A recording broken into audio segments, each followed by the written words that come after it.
listeners, and welcome to 2023 here at We Read It One Night. We're kicking off the new year with one of the best historical romances of all time, Lord of Scoundrels by Loretta Chase. With one of the best heroines, spoiler alert, she is not afraid to shoot her man, and one of the best morally gray heroes with plenty of daddy and mommy issues. And we're so happy to be joined by Jessen and Juliette from the Smart Women Read Romance podcast. Listen to the four of us swoon over ultimate bad boy and secret baby Dain, and Jessica Trent, easily in the top 10 best heroines of all time. Don't forget to leave us a rating and review, and check out the description for where to find Jessen and Juliette. Enjoy the show.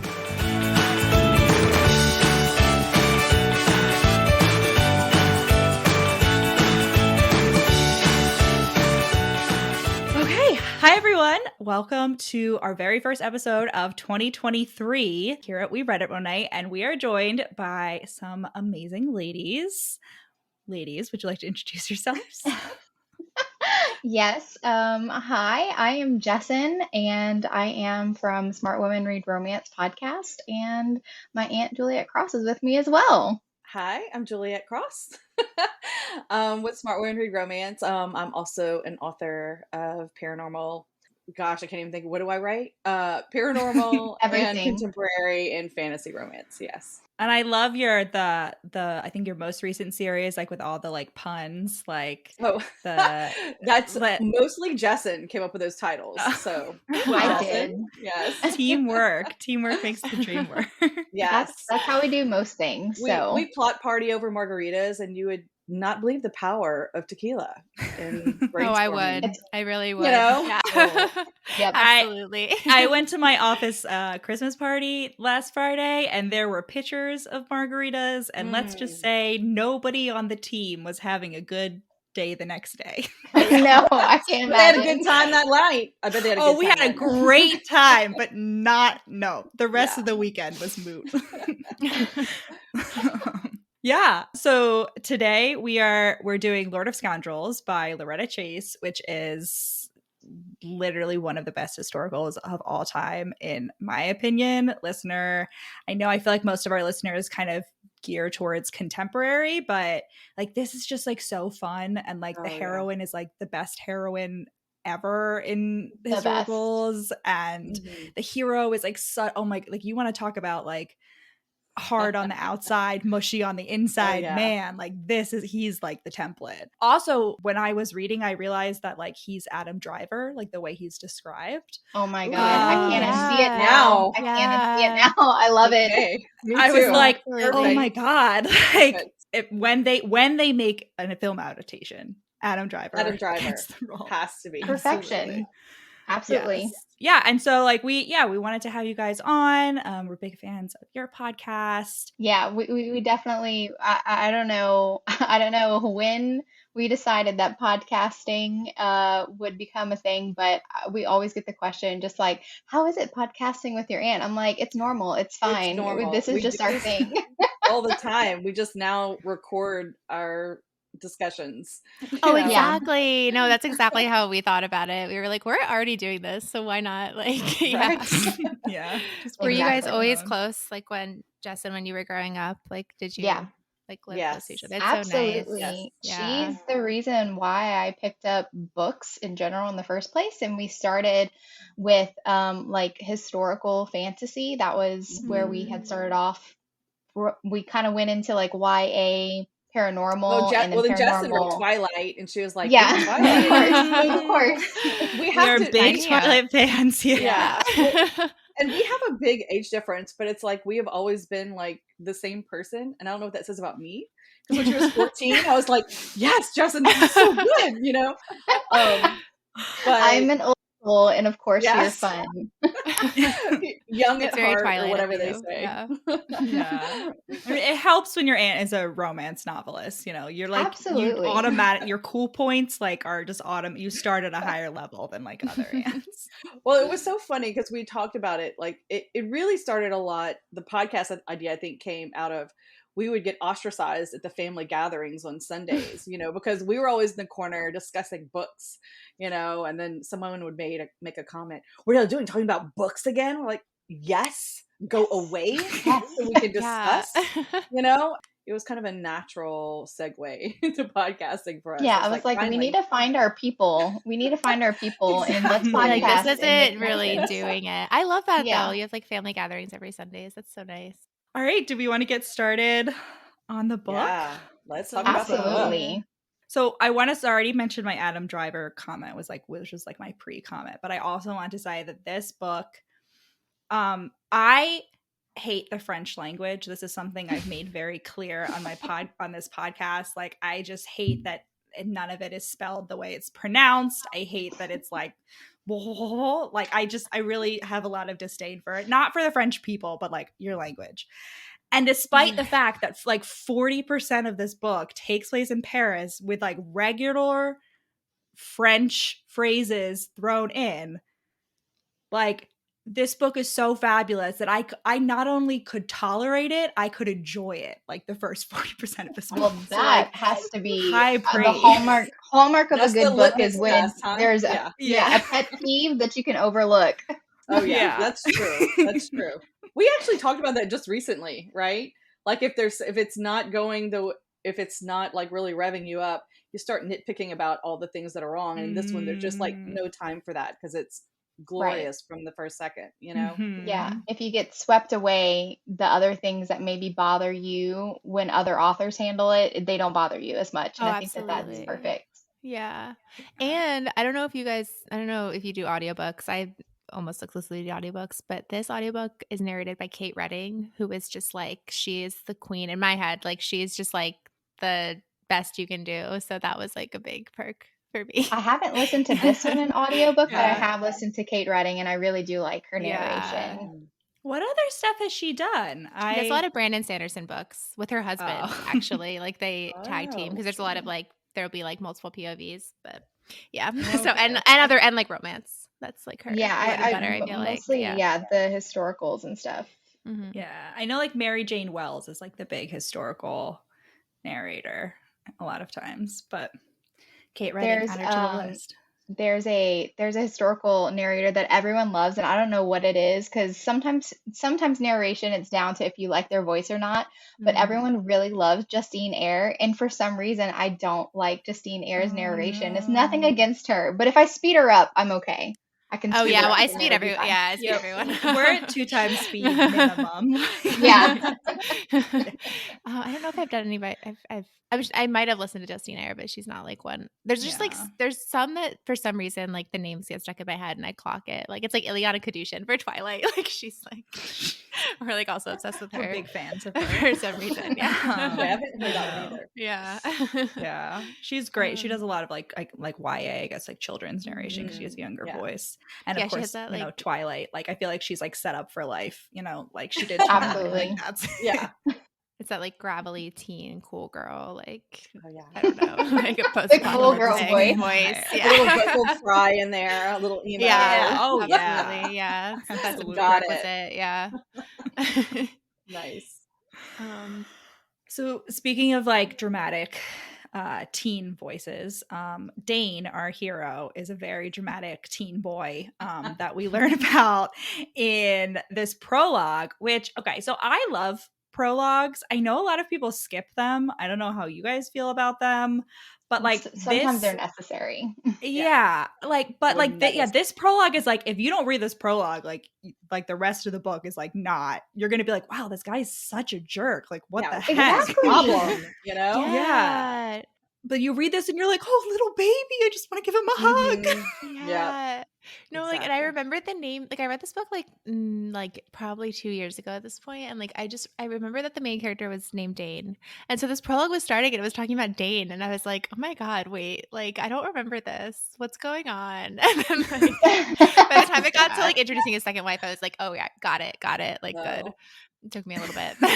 Yeah, the prologue, I think in the same vein, every time I read that prologue, because it reminds me of The Duke and I by Julia Quinn. It's like almost the same, childhood trauma, similar trauma with like Yeah. the fathers, and it makes you understand them so much better. But obviously Dain acts out a lot more as a result from all of that, and he can be such an asshole hero if you didn't know where he was coming from.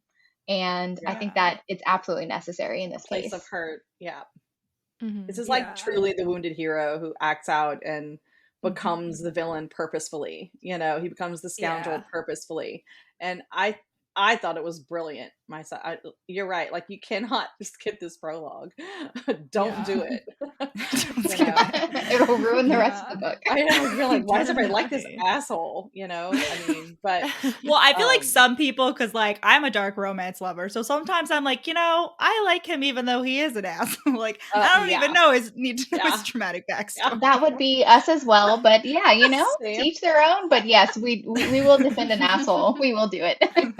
Oh, he's a jerk. Wait, what? Who? Yeah. Where? How do I find him?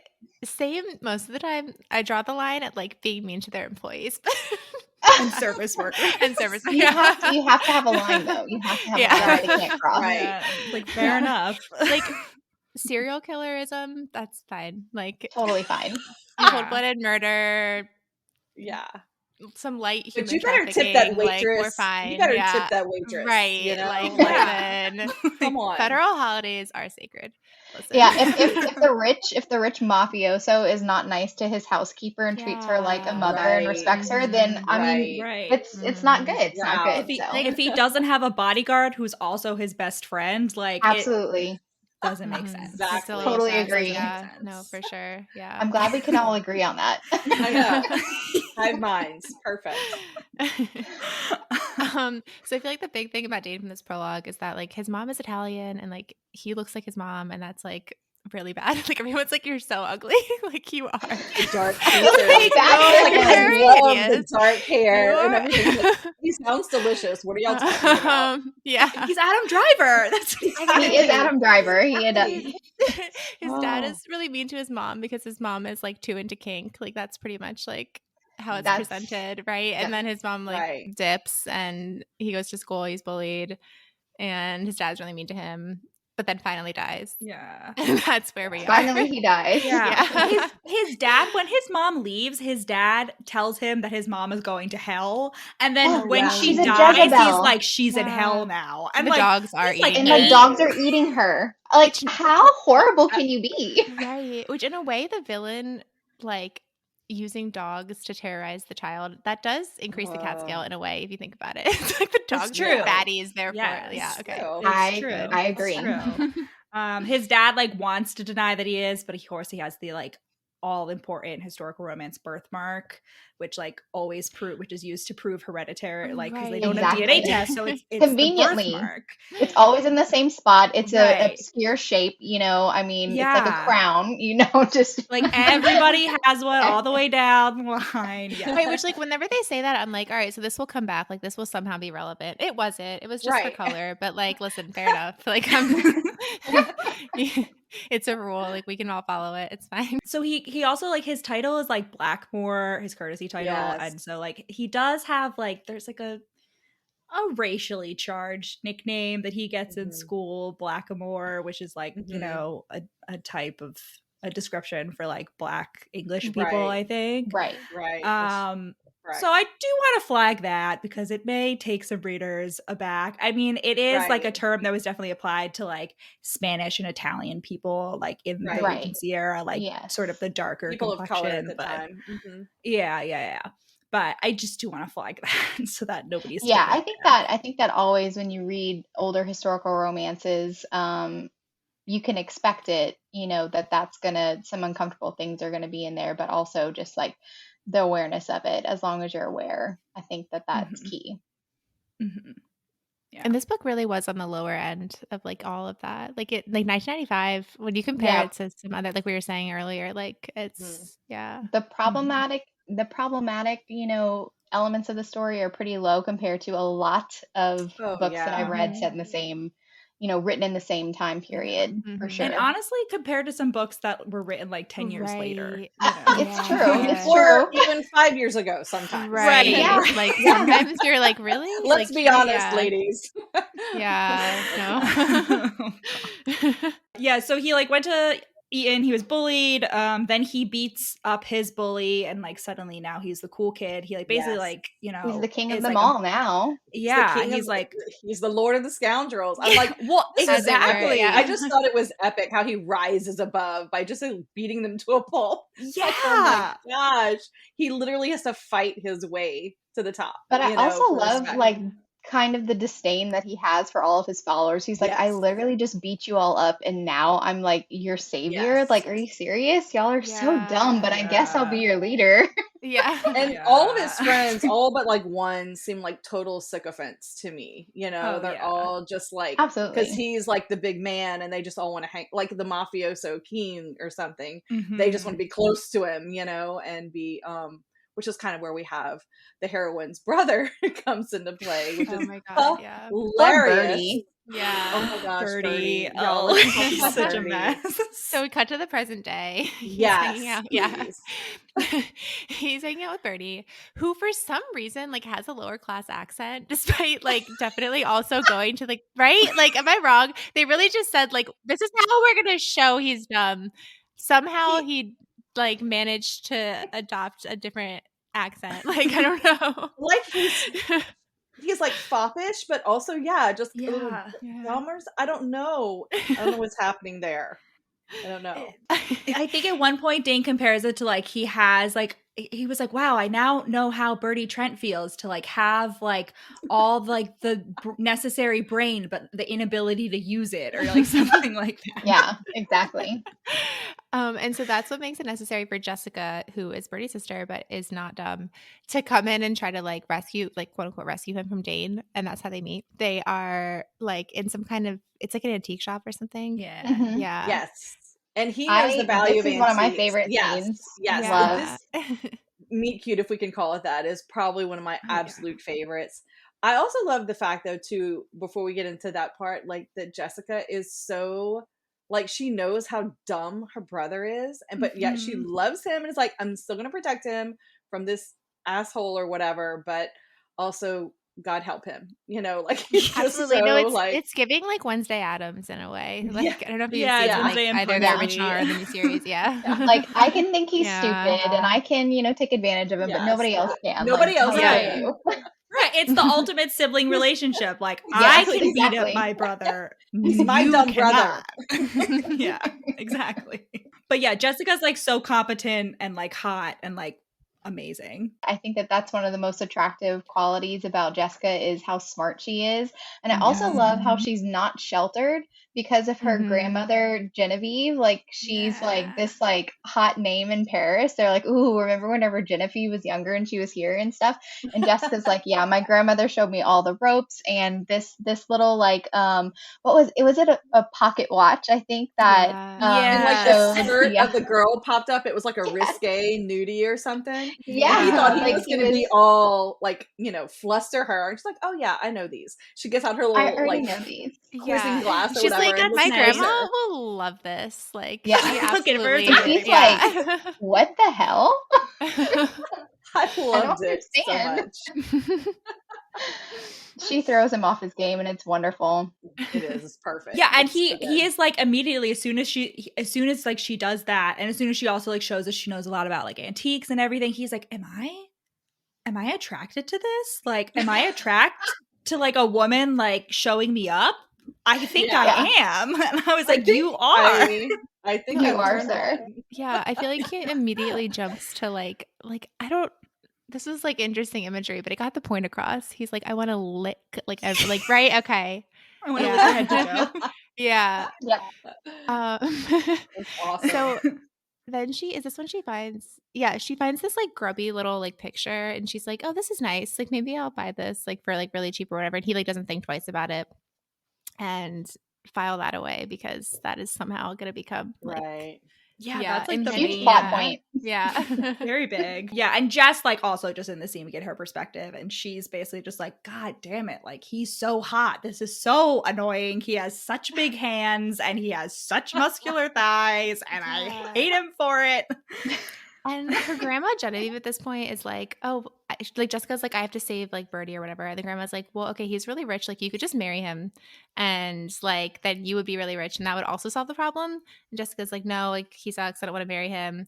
And the grandma's like, yeah, well, no woman like really wants a husband. Like that's not really something like if you can regard men objectively, like you don't want a husband. I'm like, Genevieve, like, are you just gay? Like, I don't know. Like, hear me out. Like, I get, like, right. I think she's bi for sure. I think yeah. The field. Yeah. You know what? I think she knows she's bi. Like, if you can't tell me that Genevieve hasn't had lovers of all genders. Oh, I think that Genevieve is the host of the town of Paris for a reason. So they all I think that when she comes to town. Mm-hmm. Yeah, they're literally called femme fatales. Like her and Jessica are like known as the Yeah. So Dain, so it gets back to Dain that this like little grubby Russian picture that Jessica bought is actually like possibly a really valuable like icon. It was just like hidden, and he gets like so pissed. He's like, I can't fucking believe this. Like right out from under my nose, my like giant ugly nose. And he like basically gets her like right. The next thing that really happens is like they go to this like coffee shop, and he's like trying to get her to like love scene. Yes, so, the like, love scene. Oh my god, it's perfect. Listen, Jess and I have talked about this scene extensively. We have swooned so many times over this scene. It's the fact that it's a really long glove, and you painstakingly have to unbutton it like one at a time, revealing that little inch of skin, and it's just so scandalous. And I love it. I've said it before. I will say it again. Across the board, you are never going to get like the level of sexual tension that you get in historicals in any other subgenre, because like he's taking off her glove, and it's like they're stripping in the middle of the coffee shop. Like this, this reminds me of like the Darcy hand clench, you know? Exactly. No, like, it's like, oh my god, they touched hands to help her in, and like, so good. Yeah. No, so absolutely, good. Yeah. And he's like whispering Italian to her, and he's like saying nonsense words, but she's like, I don't know that, and nobody else knows that you're saying nonsense words. So like, looks like everybody thinks you have a crush on me, loser. Yeah. I know, that's what I'm saying. That's what's so fabulous. Like she is being turned on, but at the same time, she basically is like, yeah, well, you're the one who's wooing me in front of all of Paris right now, you know? And because it's like, wait, what? He thinks he has the upper hand in that situation. He thinks that he is like, look, they're seeing you know, you in a compromising position, and she's like, yeah, but like your reputation, you don't woo anybody, so what does that say about you in this situation? You look like a lovesick schoolboy, you know? Yeah, exactly. Right. And then like she's like, Dain, if you do not release my hand this instant, I shall kiss you in front of everybody. And I'm like, what a threat. Amazing. Threaten me some more. Awesome. It's amazing. So then like she's like, ugh, like I can't believe this. Like this is like really inconvenient that I'm like so turned on right now. But like, listen, it's gonna be fine. Back to Birdie. And she like comes to try to get like they're like hanging out at Dain's house or whatever, like doing their Dain usual. is basically, he's so embarrassed from the glove scene that he's like, I'm not gonna leave Birdie alone. Like I'm gonna drag him into hell, because his nickname is Beelzebub. Like he calls himself that. Everybody else calls himself that. There's regular being like, do you smell brimstone?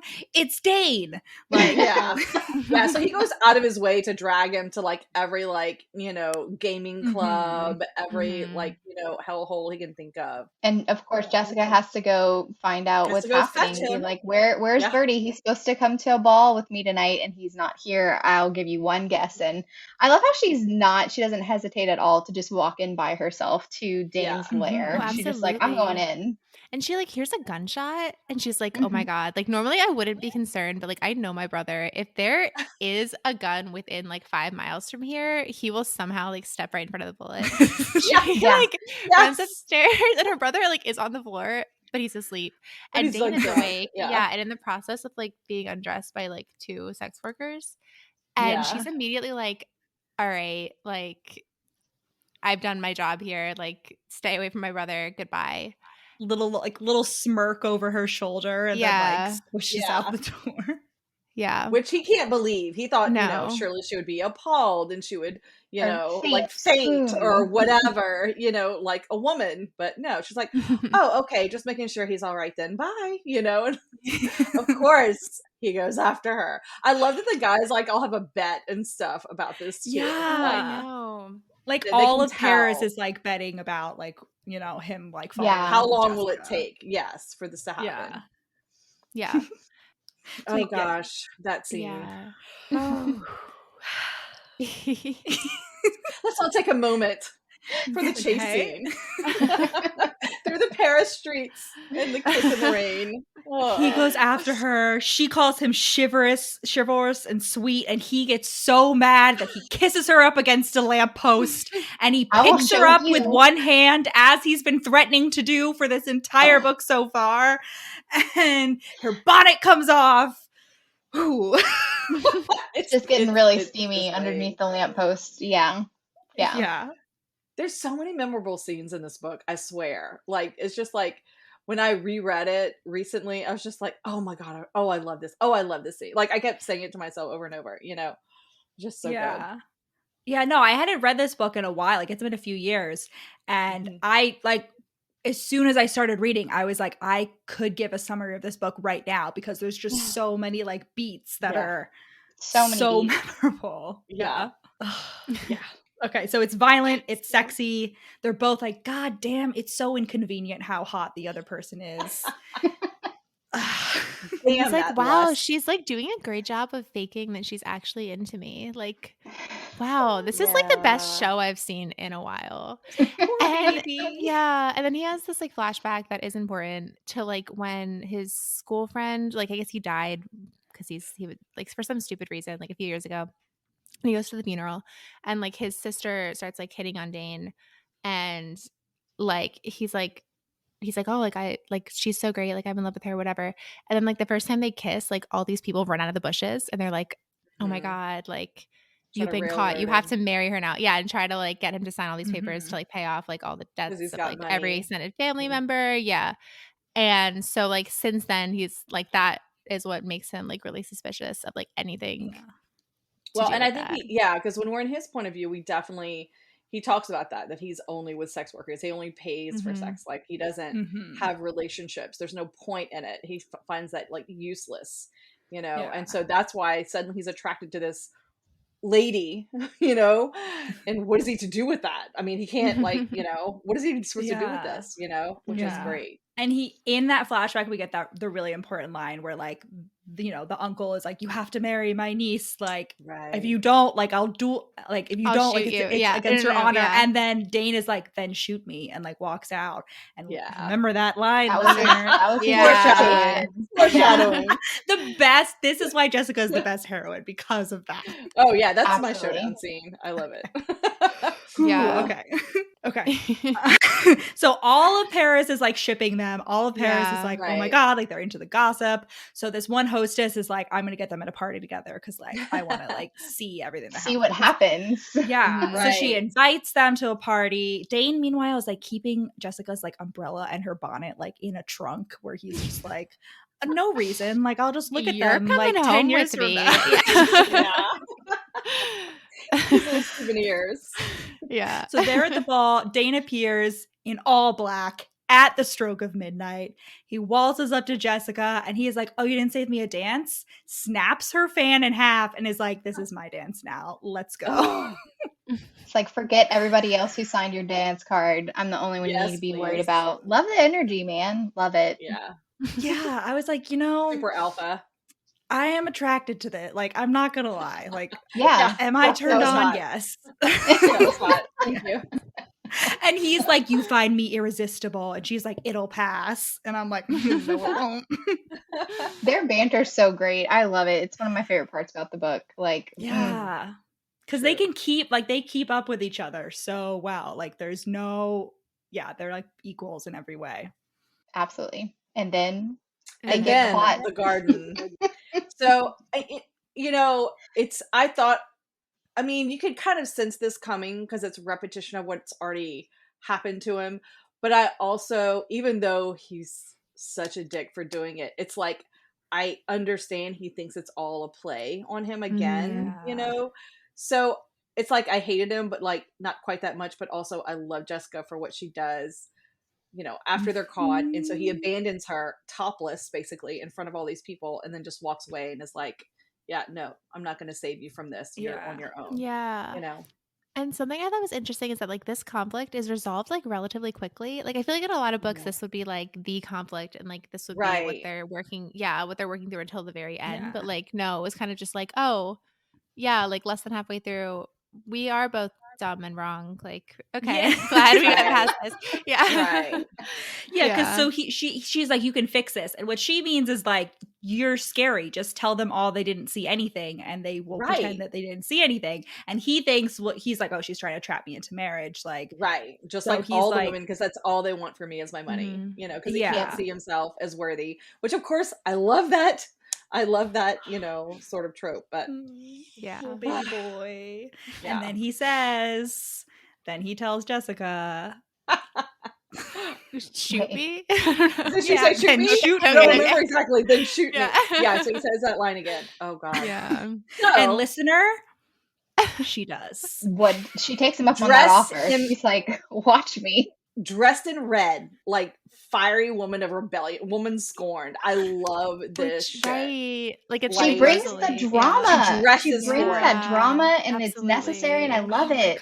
But she also knows she's in Paris and a woman has been scorned in Paris. And so what does she do? She goes to her lover's abode, walks in, sees him with another sex worker who they all hurry to get away. I love that he has this shock in his eyes. He's like, Jessica, and then she shoots him. It's the way that he says her name. Like he knows he fucked up. He knows he did wrong, and he's just like Jess. He's like, what? Oh no. Be cool. And she's like, I will not. Absolutely not. She's like, this is me being cool. I'm not going to aim for your heart. Right. Like, no, because it was set up that she's like a really good. Yeah, exactly. Right. Yeah. And she's at like point blank range. Too. Like, like, I feel like at point blank range, even like you have to be a good shot because with like those old timey guns, like your hand jerks an inch and like you've accidentally killed the person. So, like she's so competent. Yeah. And then she immediately goes and like tries and like turns herself in, which is like kind of the same as like the shoot me. It's like, yeah, arrest me. You won't. I would win. You know. The reporters are also on their way, by the way. Yeah. You know, so I can tell them what has happened. Yeah. And Paris is in an uproar and they're like, oh no. You need to go quietly back to your home. You know, they're all scared. She's amazing. And so she decides to sue him. Meanwhile, Dain is like, his arm, the doctor's like, your arm should be totally fine, but... And it doesn't work. It doesn't. He can feel it. He just can't use it. Which, like, what a great metaphor. Yeah. You would not believe what the power of love can do in this book. I'll tell you that. Yep. Yeah. That's like, what do they call that? It has a name, that psychosis. Psychosomatic, phantom. I think. Yeah. That's pretty awesome. Yeah, I love it. And listen, the entire book, like the rest, basically until like the last 10%, his arm does not work. He only has one arm. Yeah, it doesn't really like keep him from doing anything. Like I don't know. Like I kind of forget. Yeah. I just realized it's because it's been established he can pick her up with one hand. That's why we got that so many times, because he was only going to have one hand. Lose the use of his He's hands. still competent, guys, even though he doesn't have the use of one hand. He could still do it. Yeah, it was definitely giving Phyllis one, like, as if she weighed 10 pounds instead of 110. That line from Twilight. That was, like, all right, we get it. Just a skinny legend. So then she gets like a hot feminist lawyer to represent her who like is known for destroying men. Mm-hmm. And he's basically like, hey, I'm suing you, Dain. And Dain is like, over my dead body, which it almost was. And he goes to Jessica's house and he's like, you want me for all your worth. Because she's like, you're going to give me like 2,000 pounds a year, which is like a lot of money. She's unmarriageable now. She's unmarriageable. Everybody knows she's spoiled goods or whatever. And she can't even open her antique shop that like she wanted to do. Right. Yeah. Yes. He spoiled all of that for her. So so he's got to pay.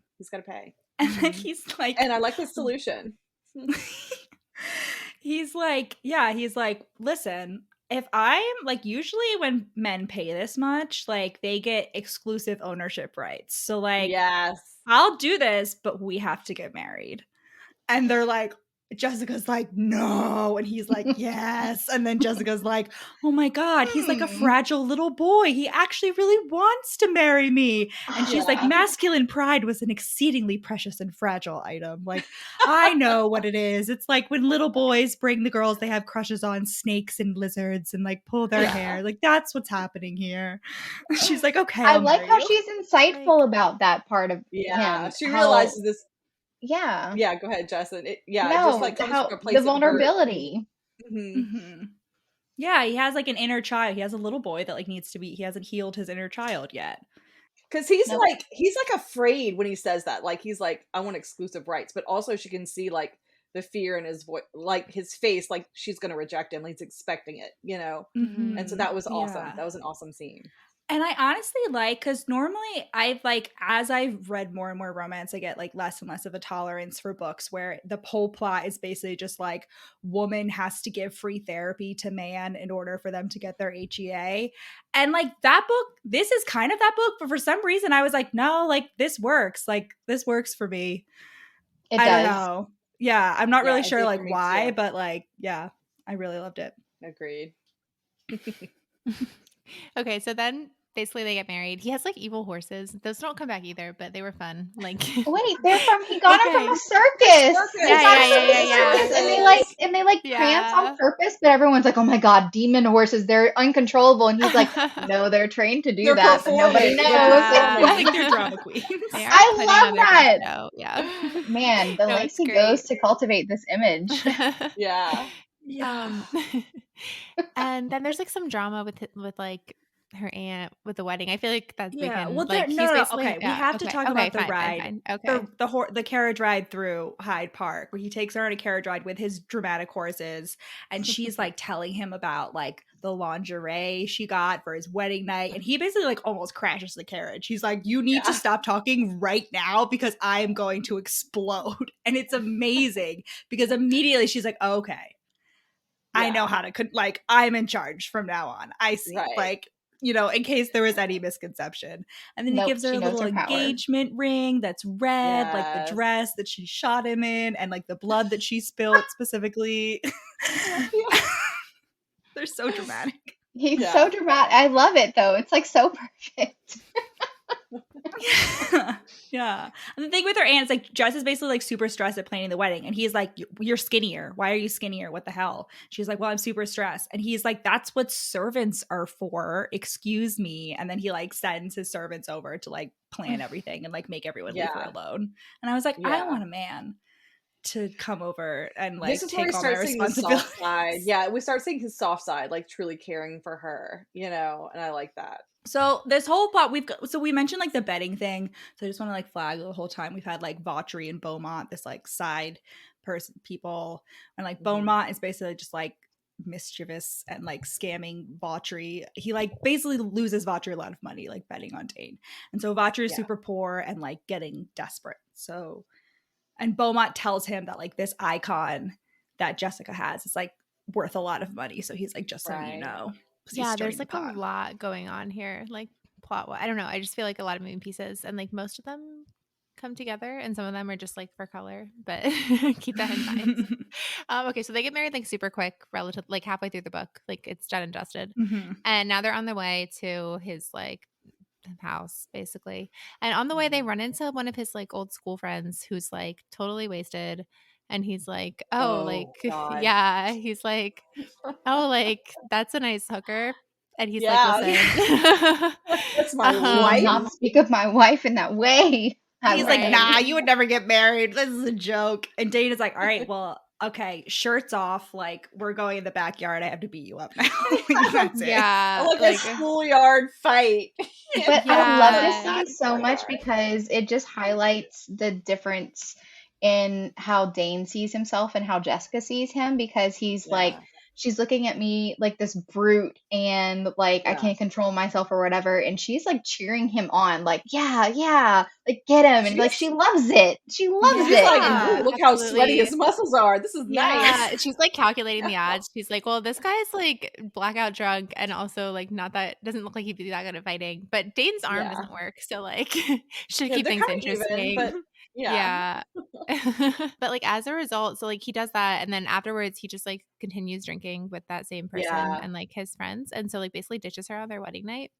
But I think it's also because he's afraid. He's also afraid. Yeah, absolutely. And he's like nervous that she's a virgin because he's like, oh my God, like I've never been with a virgin. Like, I don't know. You know, it's that whole sort of older school romance. Like, she's so pure. How am I going to contaminate her?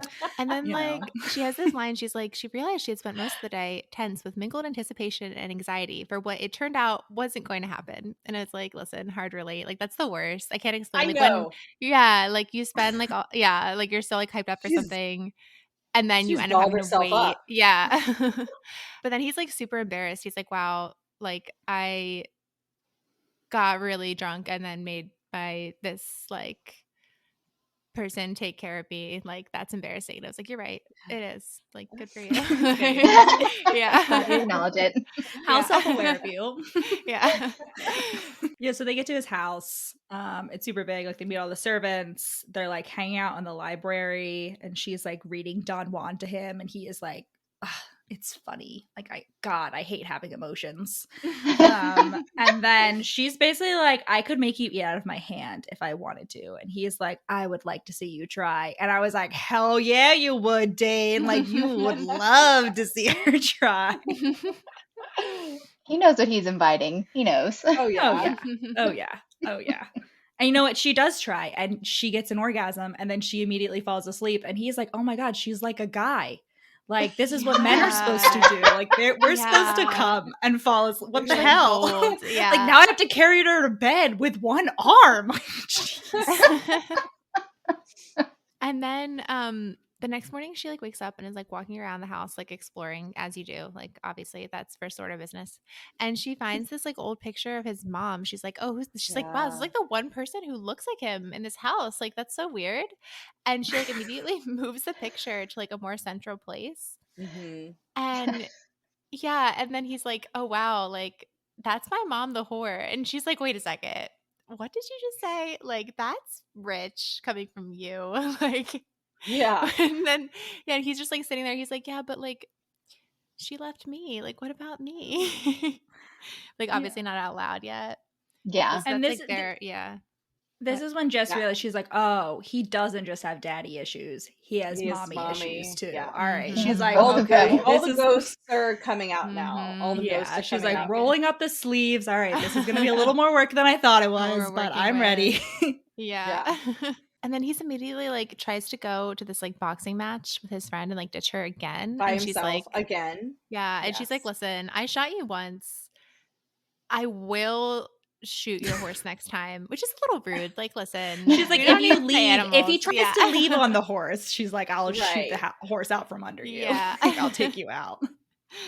Which I feel like is still a threat to his life because if you fall off a horse and he's definitely got like a big ass horse, like he's breaking his neck. That's it. Yeah. Yeah. He's just in over his head. He doesn't know what he's doing. Like, yes, he wanted her, but now he's got her and he didn't know what to do with her. You know, he's like, I'm not good enough for her. What am I thinking? Like, I have to be the scoundrel. I have to continue to be the scoundrel, and he's trying to live up to that. Right. And so I love this sort of like he's sort of crumbling under that, not even really wanting to be that anymore, wanting to be more for her, Mm-hmm. Yeah. What is the right way to fall off a horse? Like there must be some method. I think it's to try to stay on the horse first. I think you want to like land on your side. Yeah. Like you want to land on your shoulder. Yeah. And don't get stomped on your way down. Your horse will generally try to do a good job of like not stomping on you. Right. Like my friend, like when I was in high school, my friend rode horses competitively and she went over a jump and like slid over the front of her horse, and her horse literally like threw itself to the side like in an effort to not like land directly on top of her. Wait, total side note, but do you guys have rodeos where you're from? Like, is that a thing? Okay. Mm-hmm. I'm currently in Texas and that's apparently a thing. And they have these like little kid competition. Like I can't explain. I was like forced to watch videos of this recently. Do they ride the sheep? They ride the sheep. Yes, I know what you're talking And then they get stomped sometimes. Yeah. I was like, and what is it called? It's called like, I don't know. I forgot what it was called, but Juliette, you don't remember we mutton took busting. That's what it is. That's what it is. Yes. When we went with Noelle to the rodeo in Texas. To Houston. Yeah, my cousin actually rides in the rodeo. He's a Bronco rider, so and there's supposed to be one locally that's happening like the first week in January. So, yep, I will be at a rodeo soon. Yeah. And like it's interesting. It really is. Okay, I'm glad. Okay. Cuz I never heard of that until like a week ago. I may or may not spend like after we're done, I will be looking up mutton busting. You absolutely should. And like have to. It's so funny. And I guess the kids here, at least they get like full like football helmets to like protect your neck. Yeah. But like then it like started auto playing one from like Iowa, and like those kids get like bike helmets and like short sleeves. Like they're not even wearing like protective gear in any way. And it's just like, I guess like, you know what? You go big or go home. Like trying to make them tough. I don't know. Anyway, sorry to derail. Speaking of going big or going home, Jess puts on her hot lingerie, walks in, starts throwing all of his stuff out of his trunks, and is like, "You're gonna fuck me now." And he's like, "Yes, ma'am." And then she rips open his shirt, and when I tell you that I made like the unholy list of like goblin noises when that part was that I was like, Jess. Because it's always the guy ripping across like the chemise. And she just tears his shirt in half. And I was like, he's been lusting a long time. And he's been making her wait a long time. Yeah. So Hollywood's there for it. Yeah, I was like, Dain, Jess, like, are you in need of a third? Because I would be willing. I will join in. I will assist. You need assistance. So they finally have like penetrative sex. And then like afterwards he's like, oh, like I guess she has actually been into me this whole time. Like that's a revelation. I think she okay, likes I guess. Me. Yeah. Like wow. This is... Maybe I am attractive to her. Right. Oh, she's like draped naked over him. She kisses his nose all the time. She loves his nose. That's like one of the first things she mentions to Genevieve, I think, where she's like, "Oh my god, he has the biggest nose. It's so fucking hot." Like, she's into and he's the like, nose. sorry, I'm so high strung. And she's like, yeah, it's harder on you because you're so sensitive and emotional. And he's like, I can't contradict that. Listen, like. She's like my hero. I love her so much. But she's like, Dain, I can't go through that again. And he's like, oh my god, like she didn't like it. Like, he like has a moment of panic. And she's like, it was so exhausting. Like next time you have to like make the moves on me. Cause like it was so exhausting getting you to fuck me. And he's like, oh, thank God. Thank God she wants me to do more work. And then he has this little like mental, he's like, this feels very 90s, but he's like, I'm reorganizing my mental dictionary. He removed his wife from the general category labeled female and gave her a category of her own. And that just reminded me, I don't know if have you seen that like TikTok video of that man being like, yeah, and after being married to my wife for 10 years, like I realized she actually like has her own independent thoughts. Like she's actually like a person. I have not wild. Right. Yeah. Not, right. So at least he got there like within like a few weeks. This historical from the 90s. I'm glad it didn't take him 10 years. Wow. Jeez. Genevieve was right. Like if you know men objectively, like you know. I mean, I can't. We can't argue with that. But so they go to the wrestling match, and she tells him that he's fussing like a quote 2-year-old who's missed his nap. Because he's so sensitive. Because all the men are like looking at her and jostling her, and he just can't even take it. Wait, no, but first, so I guess it was his birthday, like the day before or whatever. And the next morning at breakfast, she just like, she just like gives it to him. She's like, sorry, I didn't have time to pick out a better present, but like, here you go. And she's like, you didn't tell me it was your birthday, to be fair. And then she's kind of like, she kind of tricks him. She's like, Oh, even though like I am basically an expert like art appraiser, like can you explain it to me? Like why is this so valuable? Like I don't understand. Like Oh kind of dumbing herself God. down and like tricks him into like explaining his mommy issues. He's like, "Oh, because like you can really see like this child like doesn't realize how good he has it." His mom loves it. And his mom loves him so much. Yeah. Oh man, heartbreaking. She's like, oldest trick in the book. Like, Yeah. use a Act Russian like I don't know icon. anything about basically what I'm an expert in so that you can explain it to me and make yourself Right. feel good about yourself. Mansplain this, Okay. please. Yeah, but like also yeah. Mansplain this and reveal your deepest insecurities. Yeah. Yes. Yeah. Then they're at the wrestling match, and then he like makes her leave early so that they can fuck in a graveyard, and it's Yeah. Yeah. delicious. It's so romantic. It's love it. very listen. It's giving me like Mary and Percy Shelley. You know, like Yeah. she lost her Yeah. virginity on her Very mother's nice. grave. Like they're fucking in a graveyard. She says, There "I we love go. you." It's great. It's wonderful. And he's Yeah. like, "Oh my God, she loves me." Like, what? I love how it's so shocking, like every single time. Yeah, he's like Yeah. And he's like, I won't say it Revelation. back, but I do want her to keep saying it. Like, Yeah. that seems fair. Yeah. He's like, "This is really nice. I hope she keeps doing it, but I can't reveal that underbelly yet." Yeah. Oh yeah. Okay, so on the way out, naturally they're pickpocketed by a small street urchin who turns Of out course.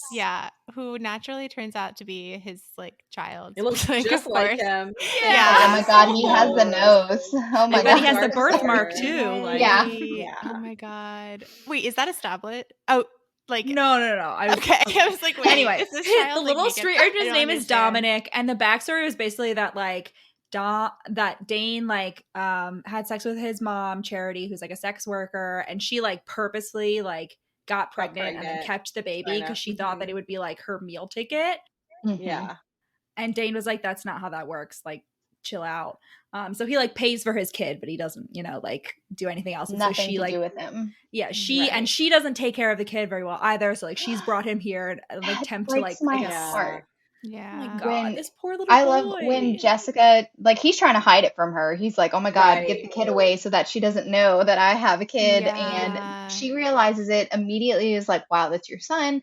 And look how grubby he looks. He's dirty and the mom is dressed well. Like, this is a bad situation. Yeah. We need to take him home." And he's like, "No." What? Like she's Yeah. like sitting in the carriage like stewing, like angry, and he's like, "Listen, like you didn't like we don't have to." She's like, "You let him get away. We had him, and now it's gonna be so annoying to get him back. Like, listen, I can't believe you messed this up." Yeah, She's not mad that he has a bastard. She's mad that Yeah. he isn't properly taking care of his son. Right. I was like, Yeah. you got your priorities straight, Jess. yeah, Like, Yeah. Jess is like, we will adopt him. And Dain is like, "We will not.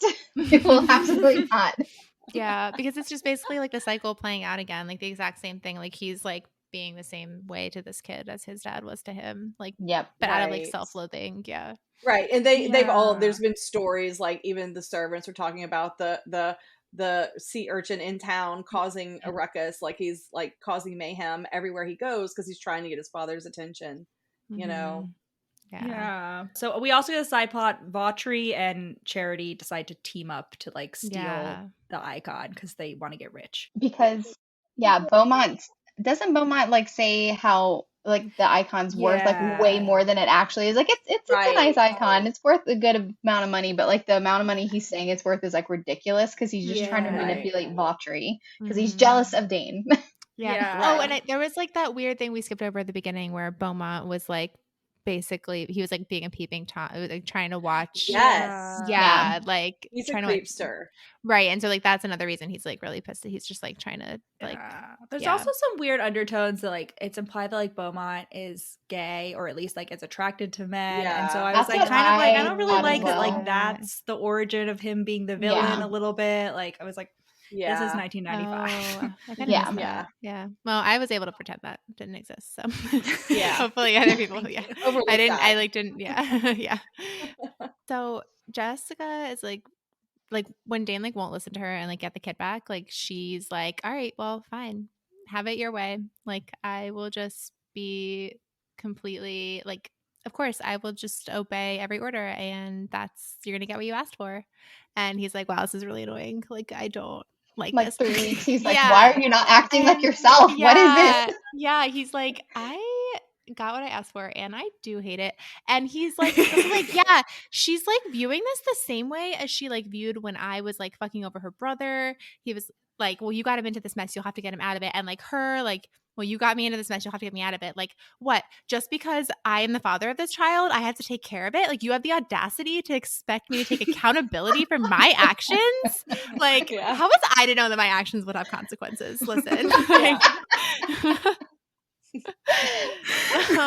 And meanwhile, like, Jessica is just like independently scheming to steal Dominic. She's like, I absolutely like, listen, kidnap it is. Like, and Dominic is basically, he's like being feral around town. He's basically like a little feral kitten, like causing chaos around town. So cat scale for me, that was the vibe I got. And so she goes with like the old like carriage driver or something, one of the servants, and they go to like catch him, and she literally has to tackle this boy. She's like, come here, like, you're mine.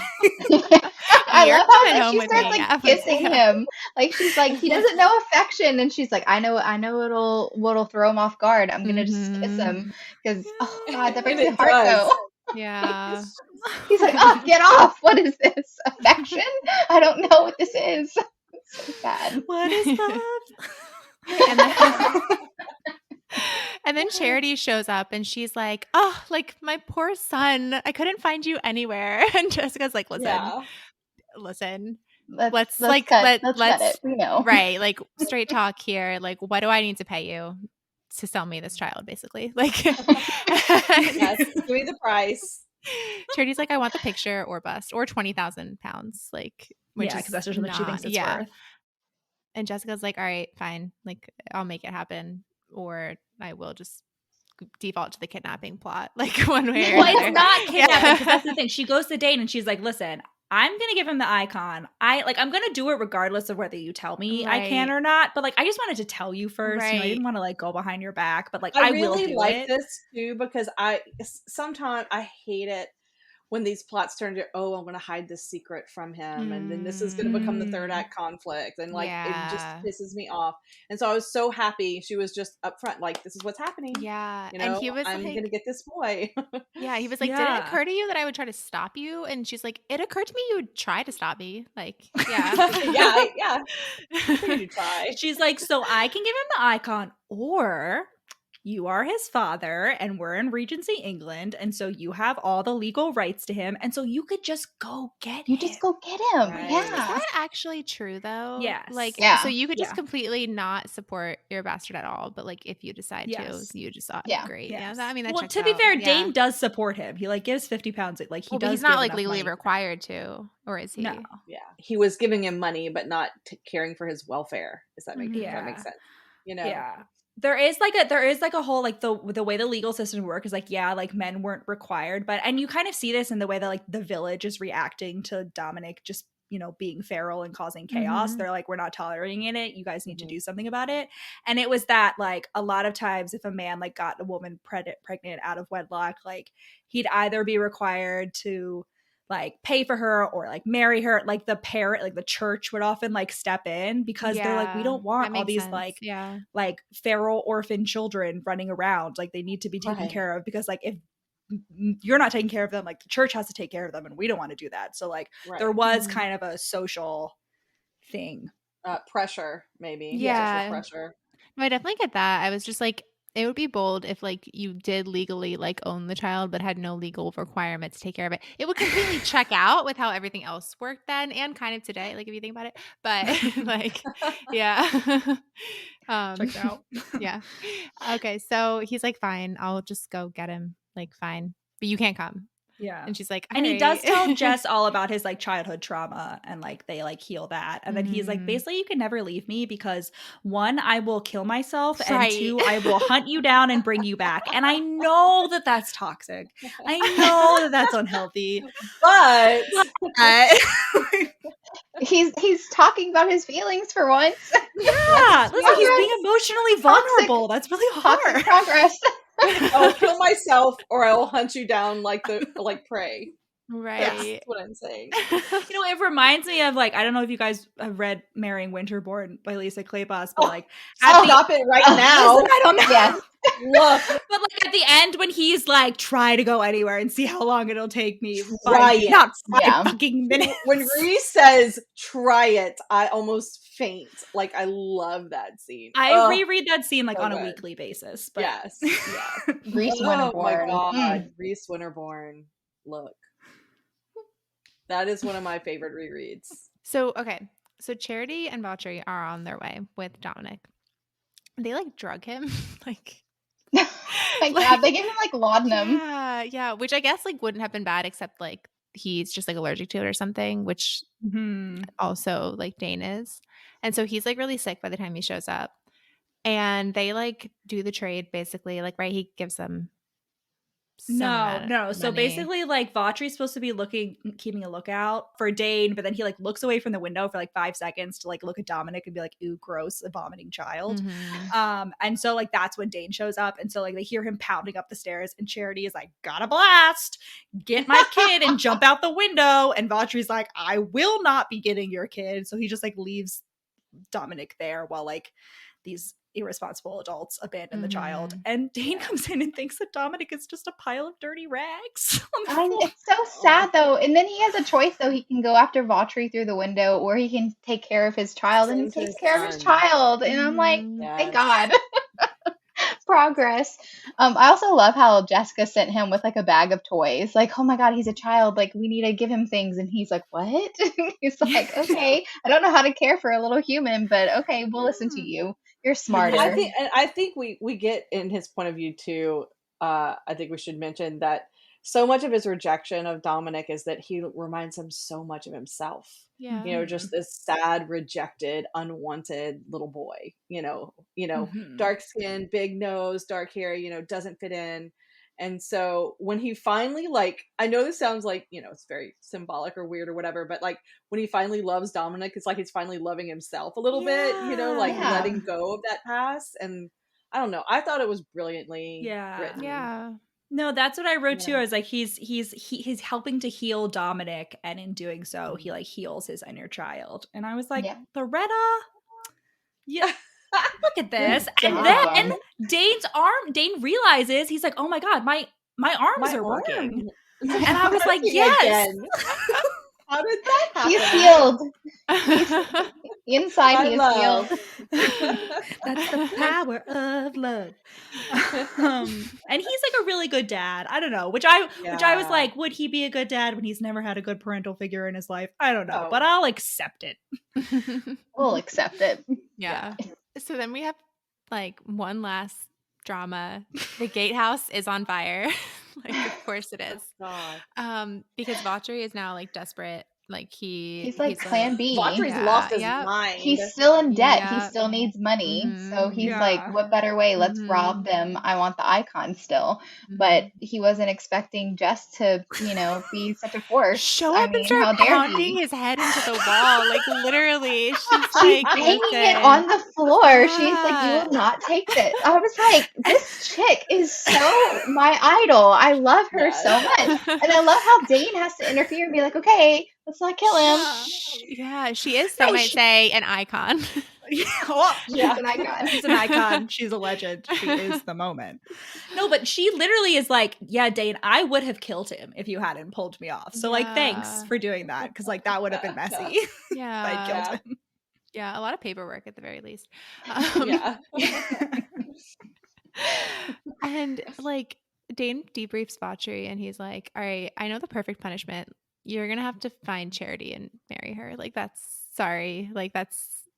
your assignment. So at least Charity ends up, I guess, happy. Unclear. Well, but Valtteri was already planning to do that. That was his convoluted fantasy. It was this is all for Charity. I think because he thinks that Charity's so great, and Dain knows that she's not, and he's go marry her. Let's see. Yeah.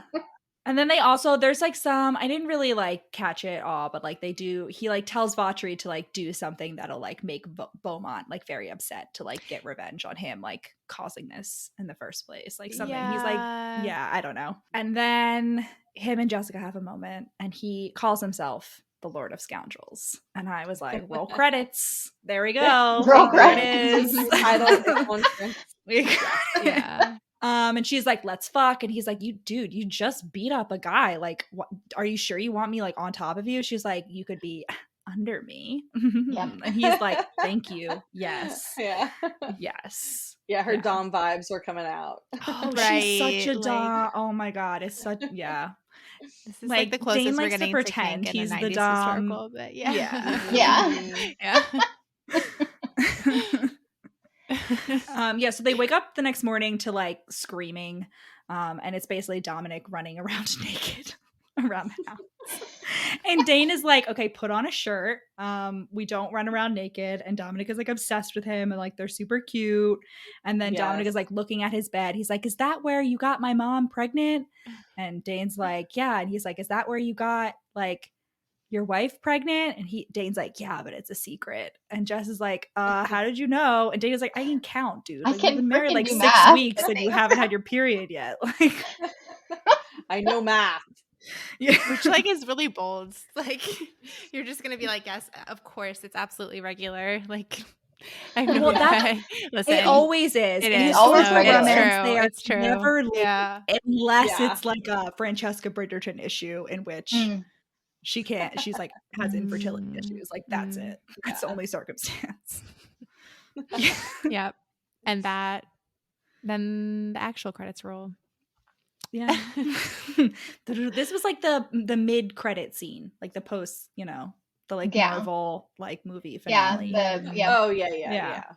And we don't get an epilogue. So nice. We didn't need an epilogue, but I like would have loved an epilogue for them. Yeah, I would love to have seen. I think we always want more, especially with such a iconic book. I mean, you just don't want to leave them.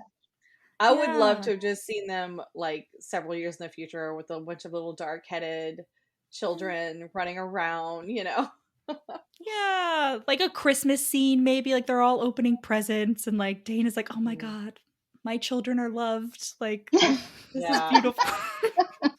We want that saccharine sweet HEA, right? Like at the Oh, amazing.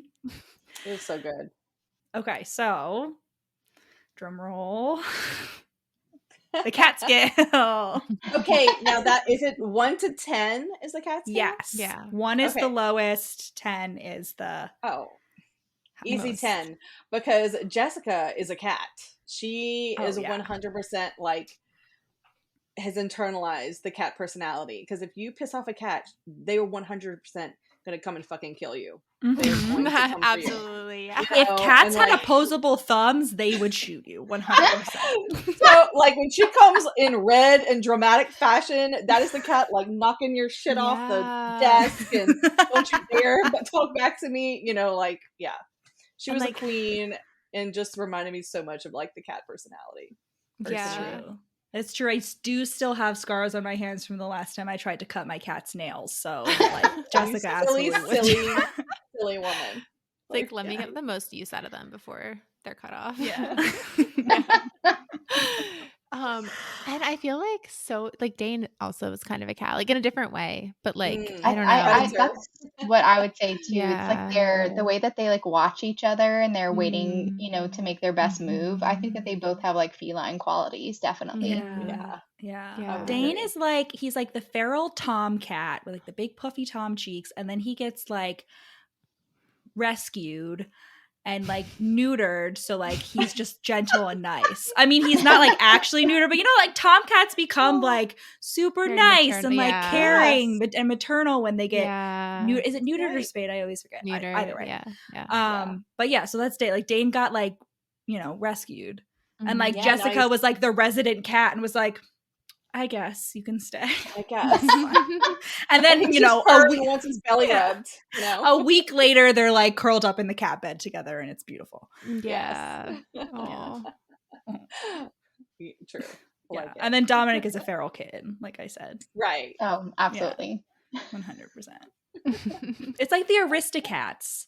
That's what it is. Oh my God, yes. Thomas O'Malley, the alley cat. That's who it's the Aristocats. Perfect. Perfect. All right. So you said a 10, Juliette. Jessen, what do you say? I was going with the 7. I mean, Juliette went hard with the 10, and I totally agree. Like when you think of Jessica's dramatics, but I think that heavy feline influence in this one, definitely their personalities. I mean, a huge part of it, of my rating for sure. Mm-hmm. Yeah. Wait, so a 7 or a 10? A 7 for me. That was my original one, and then Juliette I went straight for the 10. I was like, damn. We should, Yeah, I'm a little dramatic myself. Sorry. Yeah, I'm just thinking of like the other, like the other books we've given like a 10 was like Ice Planet Barbarians, and like what there were other I recently books. reread that one, so definitely like potentially agree. Twilight, like one of the Twilights. I feel like we gave 10. Yeah, they're literally hissing all over the place. I mean, like like that's all they do. Yeah. We gave some like non-paranormal, like non-supernatural ones 10s as well. But yeah, so I would say for this, like an 8. I think that's right. Yeah, I think definitely on the higher end of things for sure. Oh yeah. I think 7 feels right. Okay, I'm gonna do that math. What is the average? Divided by 4. Let's do some 8. math. Oh, it's perfect. Yeah. There's not even a thing. Yeah. Nice.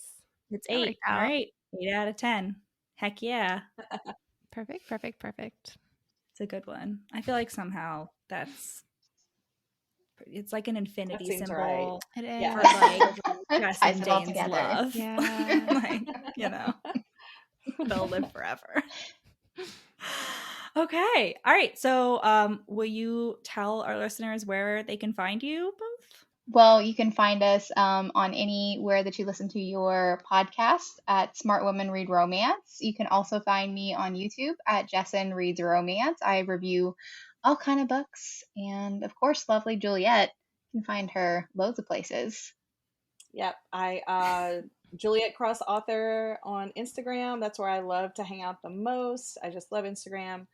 On Facebook as well. Yeah, so we'll link all of that below, listener, if you'd like to go find them. Before we started recording, we were talking about they were reading Elisa Braden, who is another beautiful historical romance author. So they've got a lot of episodes on her if you want to go listen to that. They've also done Run Posey Run, which we did recently on the pod as well. That one of our favorites. Yeah. That one was 100%. Yeah. 100%. Yeah. So I've made Kate Sue Wells become my friend, by the way.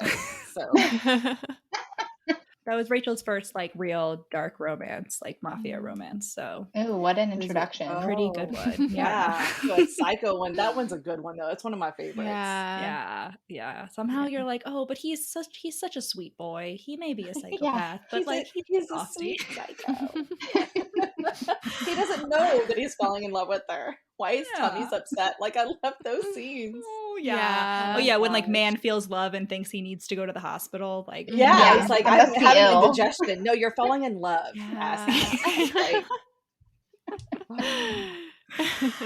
Okay. All right. And listener, you can find us at We Read It One Night, TikTok, Instagram, and Facebook, at We Read It Podcast on Twitter, and We Read It One Night at gmail.com. And don't forget to leave us a rating and review, and then head on over to Smart Women Reads Romance and give them a rating and review wherever you listen to your podcasts. Godspeed, comrades. Godspeed.